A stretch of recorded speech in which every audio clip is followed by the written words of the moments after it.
বাসর ঘরে ঘোমটার আড়ালে নিজের স্ত্রীর বদলে শাশুড়িকে দেখে আলিফ ভয় পেয়ে চিৎকার করে বলে ওঠে, শাশুড়ি আম্মা আপনি?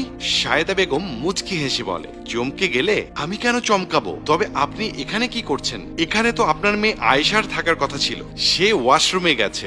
আজ সারা রাত আমরা তিনজন গল্প করব, কেমন? ইতিমধ্যেই আলিফের স্ত্রী আয়েশা ওয়াশরুম থেকে বেরিয়ে পড়েছে। আলিফ তার শাশুড়িকে জিজ্ঞেস করে, আপনি আমাদের সাথে গল্প করবেন মানে?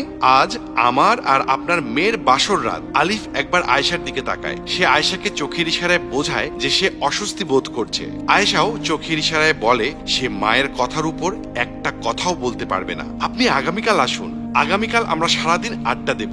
এখন অনেক রাত হয়েছে তো, তাছাড়া আজকে আমাদের প্রথম রাত। এই রাত নিয়ে প্রত্যেক স্বামী স্ত্রীর হাজারো স্বপ্ন থাকে, তাই আপনি এবার আসুন। আয়েশা ভয়ে ভয়ে একবার আলিফের দিকে তাকায়, আরেকবার তার মায়ের দিকে তাকায়। সে মনে মনে ভাবে, এবার না জানি মা ওকে কি করে। কিন্তু সায়েদা বেগম এক দৃষ্টিতে আলিফের দিকে তাকিয়ে আছেন। দেখুন বাসায় আরো রুম আছে, যে কোনো একটাই গিয়ে থাকুন। এবার সায়েদা বেগম বেশ রেগে গেল। আমি চলে যাব মানে? কেউ তার শাশুড়ির সাথে এমন ব্যবহার করে? যাও এক্ষুনি রুম থেকে বের হয়ে যাও, আজ রাতে তুমি অন্য ঘরে ঘুমাবে। আলিফ ও আয়েশা চমকে ওঠে। আপনি বলতে চাচ্ছেন আমি আমার রুম থেকে বেরিয়ে যাব? আমি আদেশ দিচ্ছি।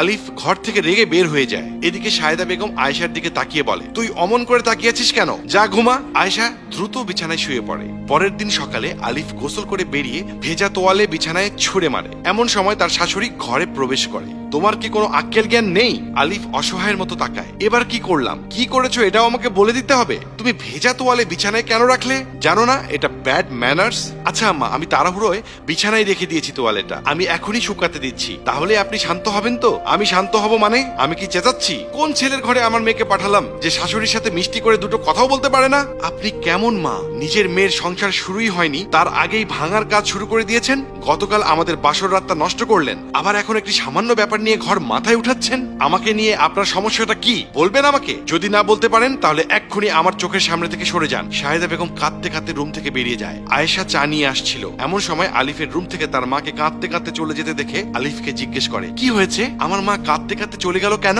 আলিফ আয়েশাকে সবটা খুলে বলে। আয়েশা সব শুনে বলে, আমার মা সবসময় সবকিছু নিয়ে অতিরিক্ত ভাবেন। তোমার এভাবে উঁচু গলায় কথা বলাটা উচিত হয়নি। যতই হোক তিনি আমার মা, আমি দুঃখিত। চলো উনার কাছে ক্ষমা চাইবো। তারা দুজনে সায়েদা বেগমের রুমে গিয়ে দেখে সায়েদা বেগম হাঁপাচ্ছে। আয়েশা আলিফের দিকে তাকিয়ে বলে, মায়ের হাঁপানির রোগ আছে, উনাকে দ্রুত ডাক্তারের কাছে নিয়ে যেতে হবে। সায়েদা বেগম বাধা দিয়ে বলে, কিছু করতে হবে না বাবা, কিছুক্ষণ বিশ্রাম নিলেই ঠিক হয়ে যাবে। আলিফকে কাছে ডেকে সায়েদা বেগম বলে ওঠে, আমি তোমার উপর কত অন্যায় অবিচার করেছি, তারপরও তুমি আমার জন্য এত চিন্তিত হয়ে উঠলে? আলিফ মৃদু হেসে জবাব দেয়, আমি কখনো মায়ের ভালোবাসা পাইনি। ছোট থেকেই আমার আপন বলতে কেউ ছিল না।